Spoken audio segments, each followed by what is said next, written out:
On March 20th, 1811, at the Tuileries Palace in Paris, Napoleon Bonaparte and his second wife, Louise of Austria, welcomed the birth of a son. The event was of monumental importance to the French Empire.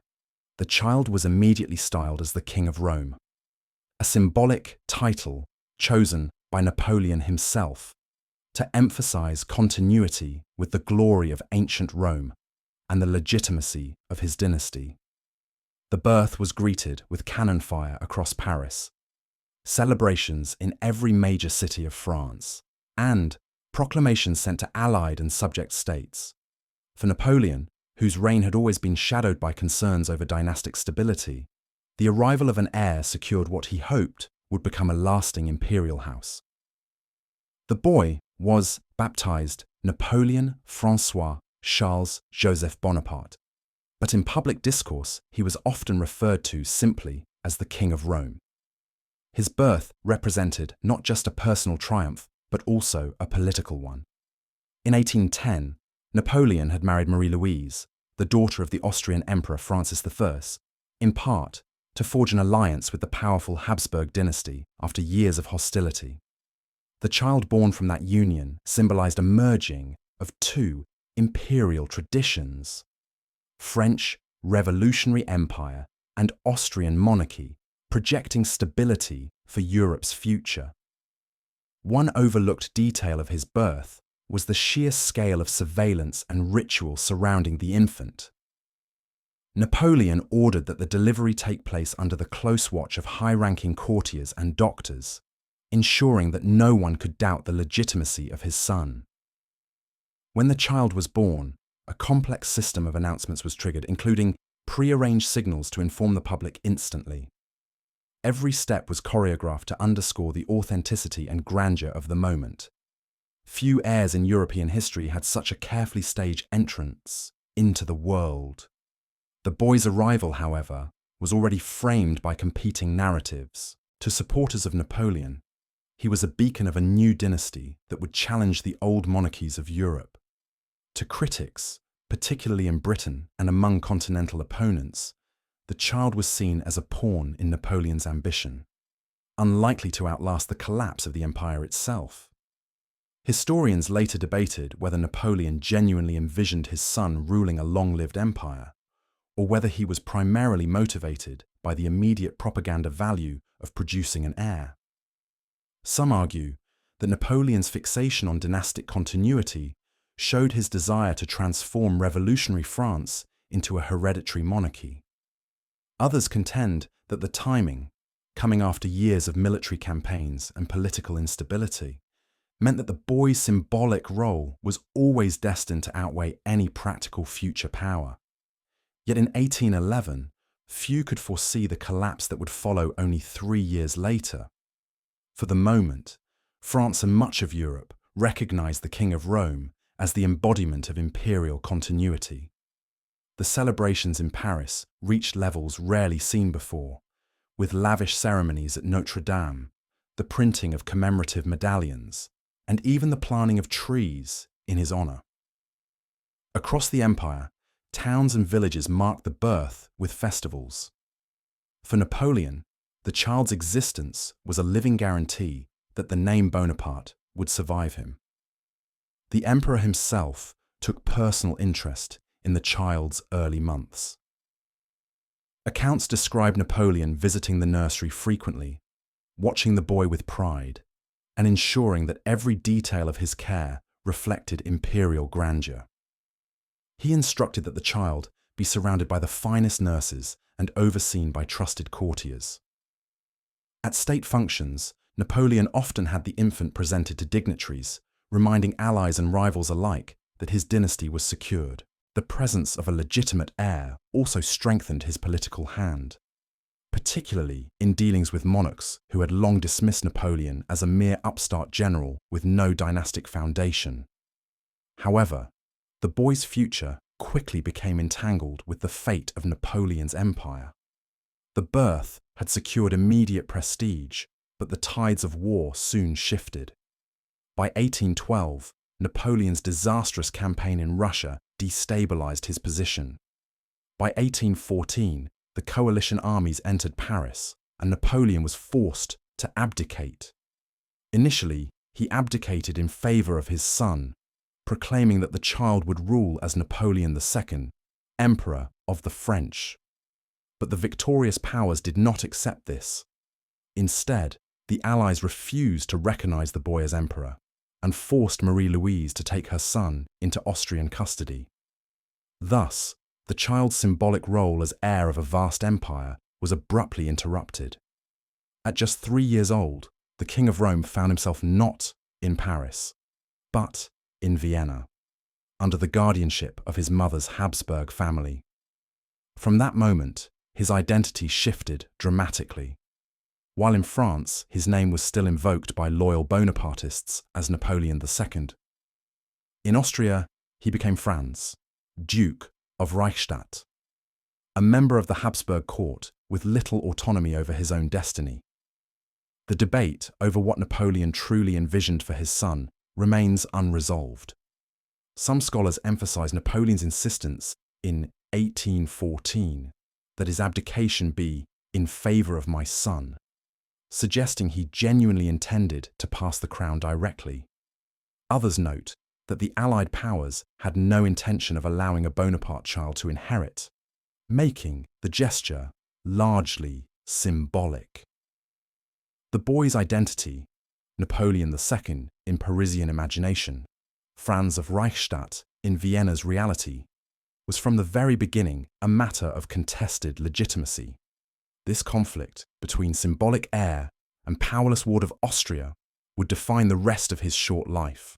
His story moved from the palaces of Paris to the gilded halls of Vienna, where every aspect of his existence would be shaped by competing narratives of inheritance, loyalty, and dynastic rivalry. After Napoleon's abdication in April 1814, the fate of his son became the subject of both political, maneuvering, and family decision.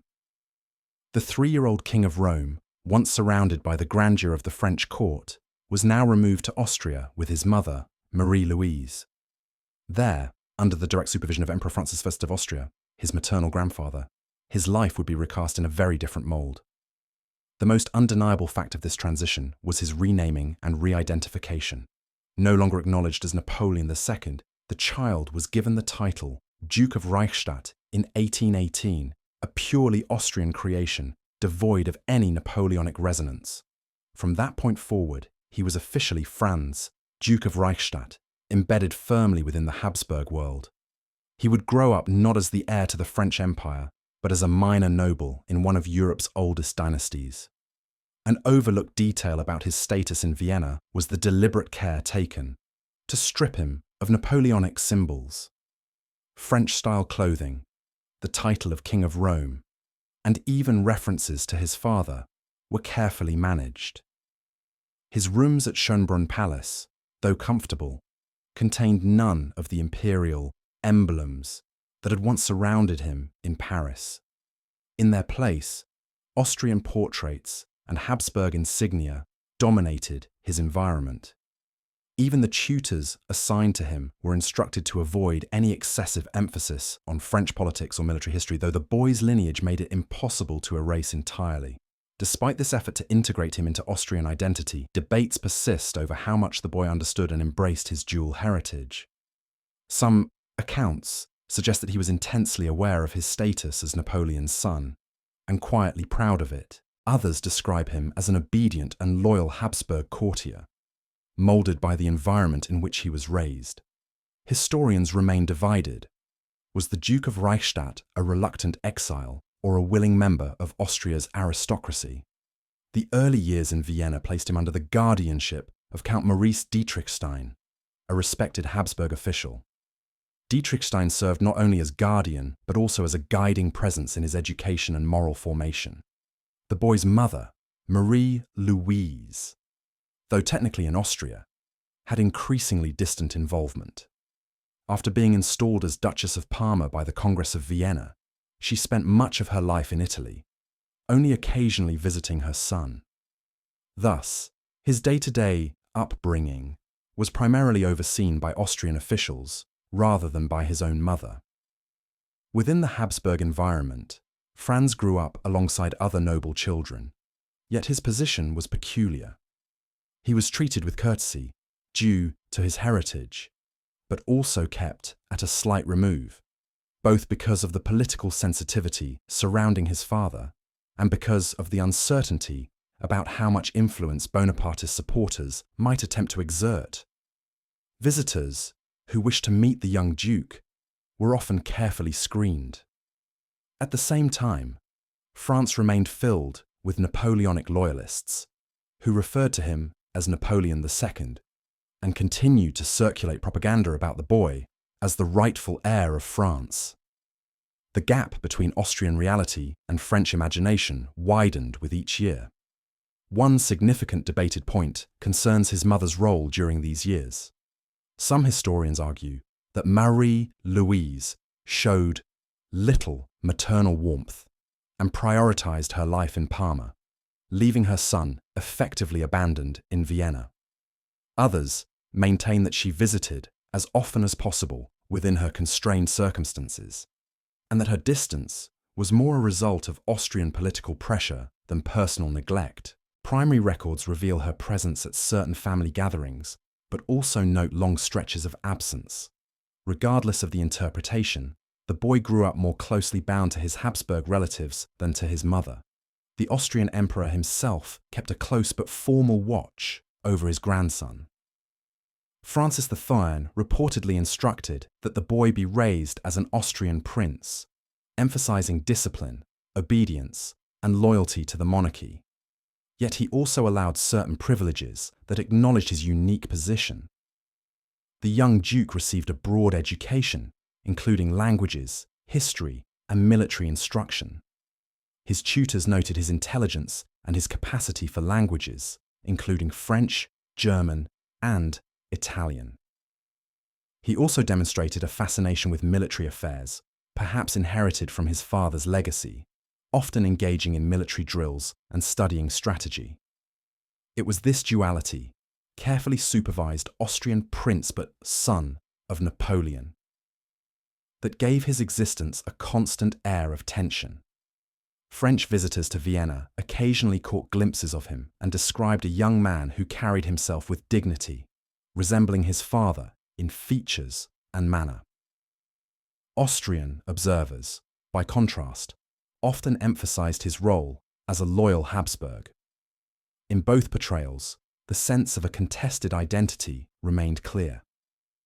As the boy grew into adolescence, the political situation in France continued to cast a shadow over him. During the 100 Days in 1815, Napoleon briefly reclaimed power after escaping Elba, and he again named his son as successor. Yet after the defeat at Waterloo and Napoleon's final exile to Saint Helena, the Allies reinforced their refusal to recognize Napoleon II. In French political circles, particularly among Bonapartists, the young duke remained a symbol of potential restoration. Secret societies and underground movements sometimes invoked his name as the rightful ruler. In Austria, however, such ideas were treated with suspicion and closely monitored. This contrast illustrates a debated point about Austrian intentions. Some scholars argue that Austria intentionally kept the boy sidelined, ensuring he would never become a rallying figure for Bonapartists. Others suggest Austria's motives were primarily protective, shielding him from the dangers of political intrigue. Both interpretations find evidence in the way he was simultaneously honored as a member of the imperial family, yet restricted from meaningful independence. By the time Franz reached his teenage years, it was clear that his life would not follow the grand imperial path once envisioned at his birth.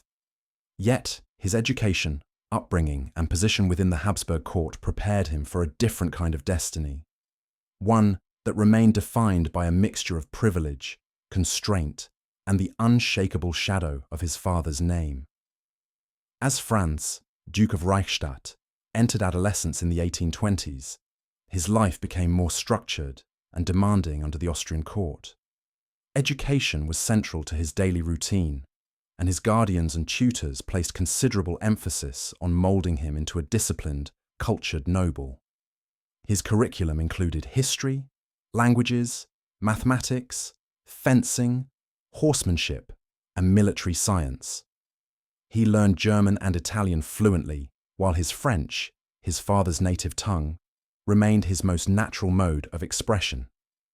Observers noted that he spoke French with clarity and elegance, reminding many of his Bonaparte lineage. The undisputed fact of his education was its breadth and rigour. Count Maurice Dietrichstein, his principal tutor, reported that the young Duke had a sharp memory, a keen sense of observation, and a natural interest in military matters. Franz particularly enjoyed participating in military drills, studying uniforms, and discussing campaigns. By the age of 12, he was already engaged in exercises resembling those of a cadet. His grandfather, Emperor Francis I, allowed him to participate in reviews of the Austrian army, providing the boy a sense of belonging to the imperial tradition, though never granting him actual command. An overlooked detail in this period is the presence of General Adam Albert von Neipperg, a senior Austrian officer who became intimately involved in Franz's mother's life. Neipperg was appointed to escort Marie-Louise to Parma and later became her companion and, eventually, her husband. While Marie-Louise built a new family in Italy, her visits to her son in Vienna grew increasingly rare. This situation left Franz effectively estranged from his mother, a circumstance that shaped his sense of solitude. Many contemporaries commented on his melancholy nature and the way he carried himself with a mix of dignity and sadness. Unlike other aristocratic youths at court, he lacked the reassurance of a close maternal bond. It is debated among historians how much Franz resented this absence. Some argue that he felt abandoned and expressed disappointment in his mother's neglect. Others believe he accepted her distance as part of his fate, showing no outward bitterness. Accounts from his tutors suggest that he rarely spoke of her, though he sometimes showed signs of longing when correspondence or news arrived from Parma.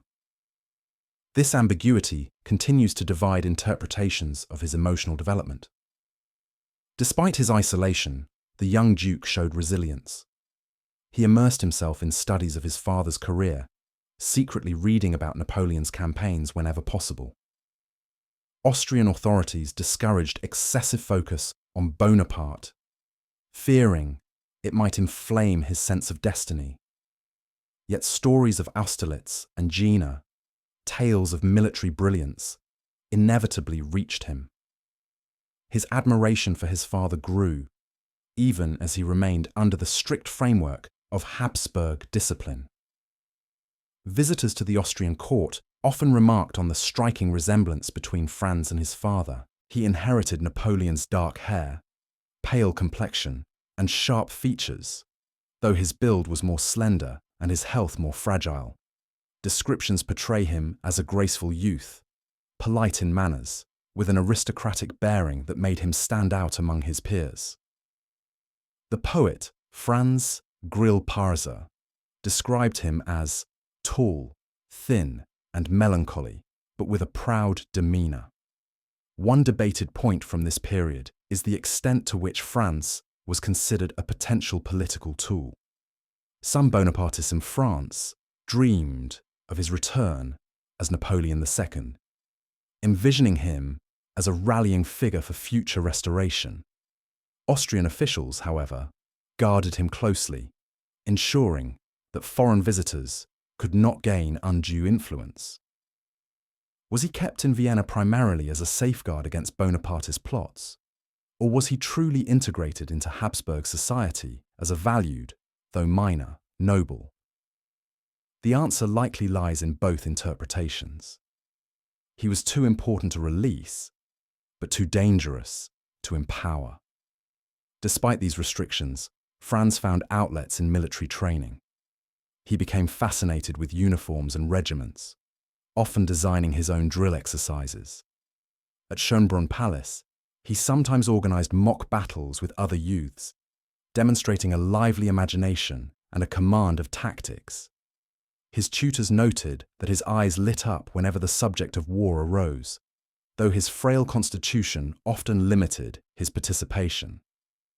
Even in these games, his tendency to overexert himself hinted at deeper health concerns.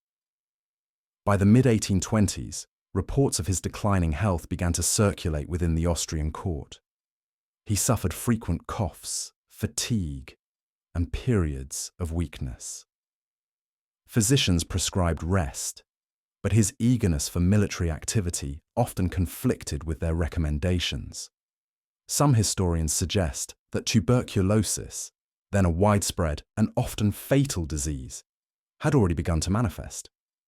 At the time, however, his condition was described more vaguely as delicate health. In these years, the divide between his symbolic role and his personal reality became sharper. In France, loyal Bonapartists toasted to the name of Napoleon II, publishing pamphlets and keeping his memory alive. In Vienna, he was Franz of Reichstadt, a youth confined by fragile health and by the constraints of the Habsburg dynasty. The tension between the myth and the man would define the next chapter of his short life, as illness and politics converged to determine his fate. By the late 1820s, the Duke of Reichstadt's fragile health increasingly dominated his existence, overshadowing the promise of his education and the symbolic weight of his lineage. The undisputed fact is that he suffered from recurring illness throughout his adolescence, culminating in a diagnosis that modern historians largely agree was tuberculosis. His persistent cough, bouts of fever, and growing weakness became impossible to ignore by 1828. Court physicians monitored him closely, often restricting his activities, though he resisted their efforts to limit his involvement in military drills and studies. An overlooked detail from these years is his regimented daily life at Schönbrunn Palace. Despite his frailty, Franz maintained a strict routine, rising early, attending lessons, taking light exercise, and engaging in military instruction when permitted. He was known to walk in the palace gardens, often alone, where he contemplated history and recited passages from books he had studied. Those who saw him described a figure both aristocratic and withdrawn, his melancholy demeanour deepening as his health declined. His chambers were kept meticulously ordered, reflecting the discipline instilled in him. Yet visitors often noted the lack of personal touches, few portraits of his parents, little sign of a private life beyond his studies.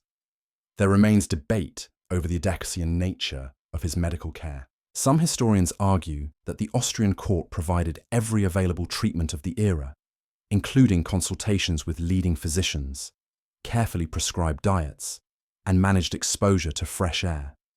Others contend that his treatment was inconsistent, hindered by contemporary misunderstandings of tuberculosis, and worsened by restrictions placed upon him due to political concerns. The balance between genuine medical care and political caution, ensuring that he remained under surveillance, remains a subject of scholarly discussion. As his health faltered, Franz became increasingly aware of his symbolic role in France. Bonapartist loyalists continued to regard him as Napoleon II, the legitimate heir to the French throne.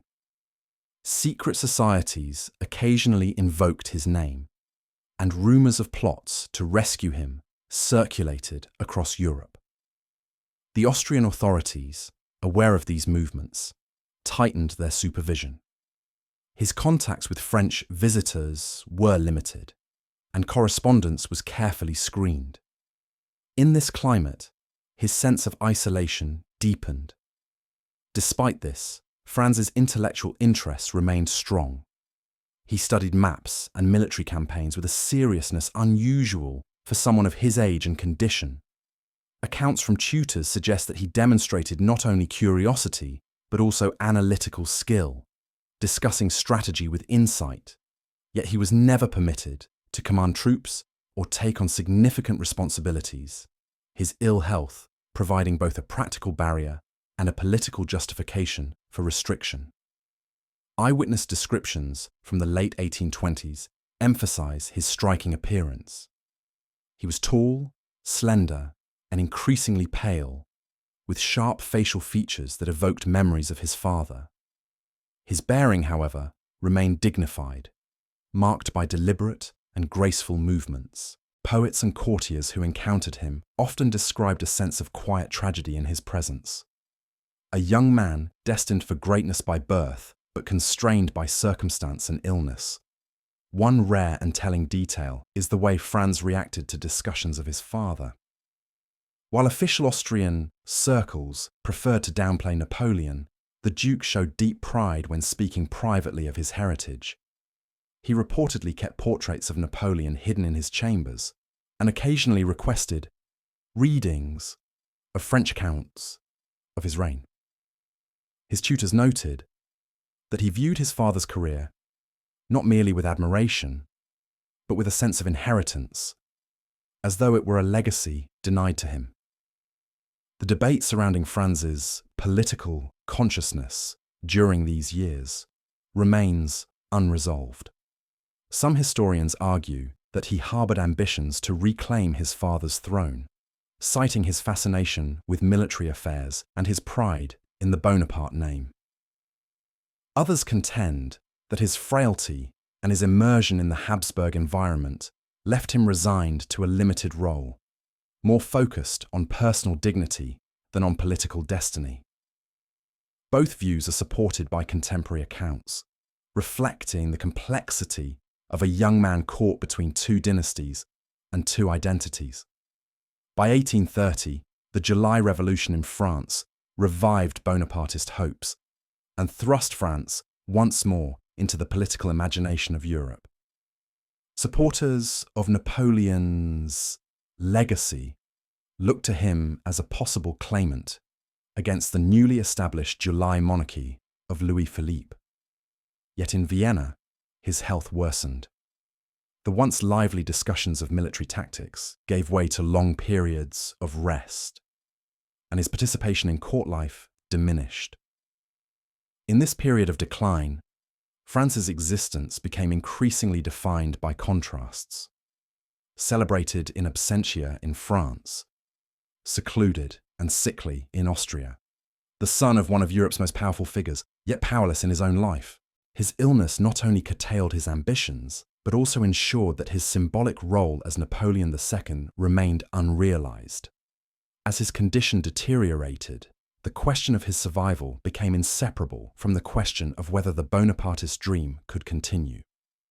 On July 22, 1832, Franz, Duke of Reichstadt, died in Schönbrunn Palace at the age of 21. The cause, confirmed by an autopsy conducted the following day, was advanced tuberculosis. This is the major undisputed fact that closes his brief and constrained life. He was buried initially in the imperial crypt of the Capuchin Church in Vienna, the resting place of generations of Habsburg royalty. His heart, however, was interred separately in the Augustinerkirche, following a Habsburg tradition of dividing the body. A rare detail often overlooked is the composition of the autopsy report. The Austrian court physicians who examined him noted the extreme state of his lungs, describing them as completely destroyed by disease. The report was signed and preserved in official records, removing any doubt about the medical cause. Yet even with such clear documentation, his death quickly became the subject of speculation and rumour.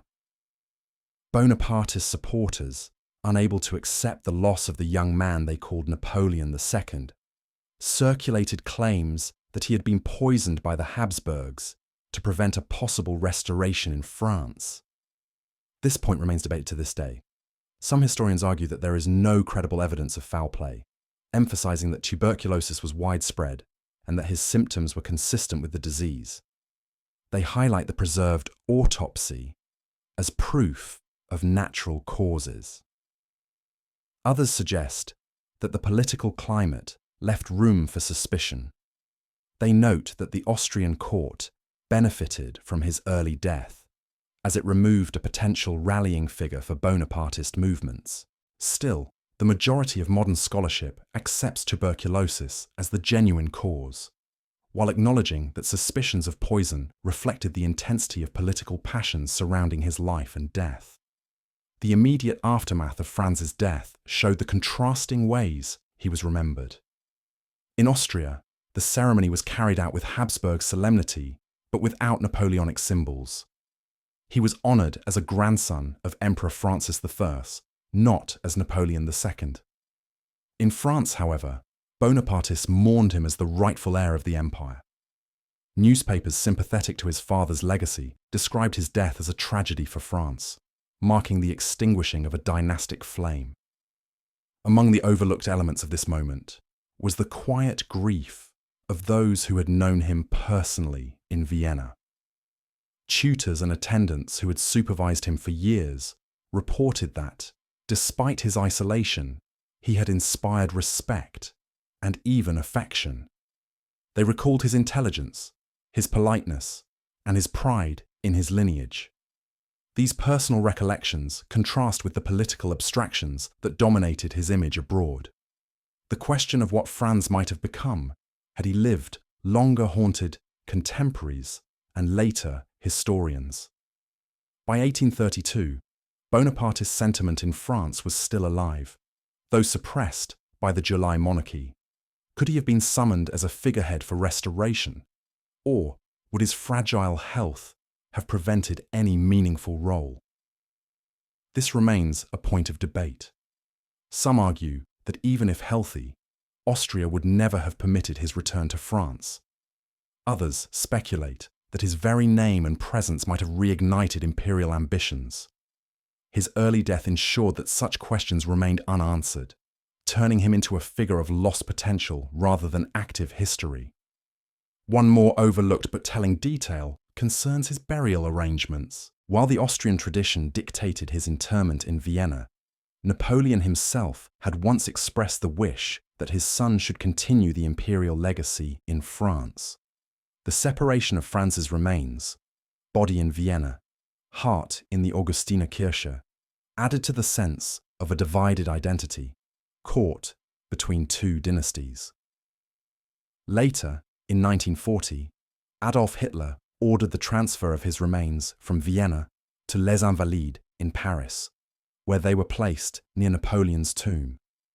His heart and intestines, however, remained in Austria. This unusual division of remains reflects the long-standing tension between Austrian custody and French memory. Thus, the death of Franz in 1832 did not merely close the life of a young nobleman.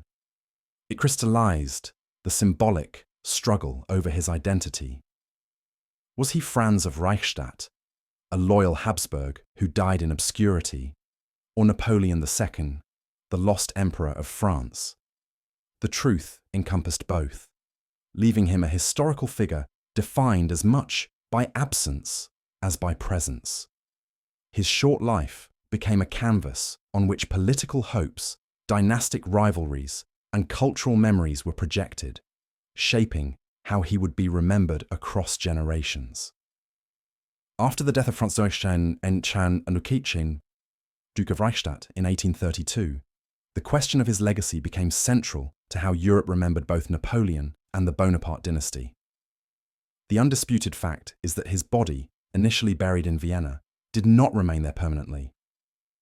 More than a century later, in December 1940, Adolf Hitler, in an attempt to cement ties between Nazi Germany and Vichy France, ordered the transfer of his remains to Paris. His body was placed in the Dôme des Invalides, only a short distance from the tomb of Napoleon I. This relocation gave him, at last, a symbolic reunion with his father. Yet the transfer was partial.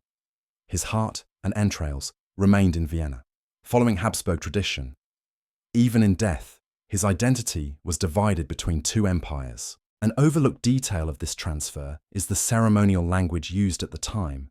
The Nazi regime presented the move as an act of Franco-German reconciliation, while Vichy officials framed it as a restoration of Napoleonic honor. French newspapers covered the event extensively, portraying it as a national moment of significance even under occupation. The body of Napoleon's son, absent from France for more than a century, was finally returned to Paris, though the political context of the transfer meant that it carried as much propaganda value as historical meaning. The debate over Franz's legacy has continued through modern scholarship. Some historians argue that he should be remembered primarily as a tragic figure, denied both agency and recognition, whose life was overshadowed by illness and political caution. Others emphasize his symbolic role, noting that Bonapartist movements throughout the 19th century often invoked his name as a lost emperor, Napoleon II. Plays, poems, and even operas depicted him as a prince cut off from his destiny. Franz Grillparz's 1831 drama Der Traum, Ein Leben, was widely seen as inspired by his fate, reflecting the theme of unfulfilled promise. His image became less that of a real political actor and more of a romanticized figure of melancholy and loss. The handling of his memory was itself contested. In France, Bonapartists used his name to sustain their political identity, especially before the rise of Napoleon III, who would eventually carry the family name back to power. In Austria, he was remembered more quietly as a dutiful member of the Habsburg family. His Bonapartist ties minimized in official commemoration. Even his burial sites reflected this duality. The grandeur of Les Invalides in Paris contrasted with the private chapels of Vienna, where parts of his remains still rested. One rare but documented aspect of his legacy is the way veterans of Napoleon's campaigns spoke of him. Memoirs from French officers recorded their loyalty to the son of the emperor, describing how they had hoped for his eventual return. Even decades after his death, former soldiers toasted Napoleon II at gatherings, keeping alive the notion that the dynasty had been unjustly severed. These small, almost private acts of remembrance contributed to the persistence of Bonapartist identity in France throughout the 19th century. The question of his potential, debated since his youth, has never fully disappeared. Would he, had he lived longer and enjoyed better health, have returned to France to rule? Or was he destined always to remain in Austrian custody, a symbolic heir without a throne? Most modern scholars lean toward the latter, pointing out that Austria had no incentive to release him and every reason to keep him under control. Yet the romantic notion of Napoleon II endures, particularly in cultural memory, where he is often cast as a prince sacrificed to history. Today, visitors to Les Invalides in Paris see the resting place of Napoleon François Charles-Joseph Bonaparte alongside that of his father, surrounded by the grandeur of French military history. His sarcophagus, less monumental than Napoleon's but still prominent, reflects the reverence with which he is remembered in France. Meanwhile, in Vienna, the presence of his heart and intestines in separate chapels remains a quiet reminder of the division that marked his life. The two cities, Paris and Vienna, continue to embody the dual identity of a man caught between dynasties. Franz's story, though brief, encapsulates the struggles of 19th century Europe. The tension between revolutionary empires and traditional monarchies. The role of dynastic heirs as pawns in political struggles. And the human cost of disease and isolation. His life was short, his role limited, but his legacy endured as both a political symbol and a cultural figure. To the French, he was Napoleon II, a lost emperor. To the Austrians, he was Franz of Reichstadt, a dutiful prince of the Habsburg court. To history, he remains both, divided in life, divided in death, yet never forgotten. The life of Napoleon Bonaparte's only legitimate son was brief, fragile, and overshadowed by forces beyond his control. Born in 1811, amid celebrations that shook Paris and promised dynastic permanence, Napoleon François Charles-Joseph Bonaparte entered history already burdened by expectation. He was king of Rome, heir to an empire, the visible guarantee that the Bonaparte dynasty would endure. Within 3 years, that empire had fallen, and his fate was no longer his own. Removed to Vienna, renamed the Duke of Reichstadt, and placed under the guardianship of the Habsburgs, he lived as a prince without power. His upbringing was strict, his freedoms limited, his mother largely absent. His life became a daily negotiation between two identities: the Austrian nobleman moulded by his grandfather's court, and the Napoleonic heir imagined by loyalists in France. He was educated thoroughly, showed intelligence and dignity, and nurtured a fascination with military affairs. Yet his health, undermined by tuberculosis, steadily eroded the possibilities before him. His death in 1832, at the age of 21, extinguished the direct line of Napoleon's dynasty and fed the myths that surrounded him. For some, his passing confirmed the fragility of imperial ambition. For others, it represented a deliberate silencing, a suspicion of foul play never fully dispelled. His body's later transfer to Paris, under Hitler in 1940, with parts left behind in Vienna, symbolized the divided legacy he carried. One life split between two empires, remembered differently by each. Today, his presence at Les Invalides ensures that he remains part of France's national memory. He stands not as a ruler, but as a figure of lost possibility, remembered in literature, in politics, and in the quiet commemorations of Bonapartist circles long after his death. His legacy is that of a young man whose destiny was written before he could shape it, whose health and circumstance denied him a role in power, yet whose name continues to evoke the echoes of an empire.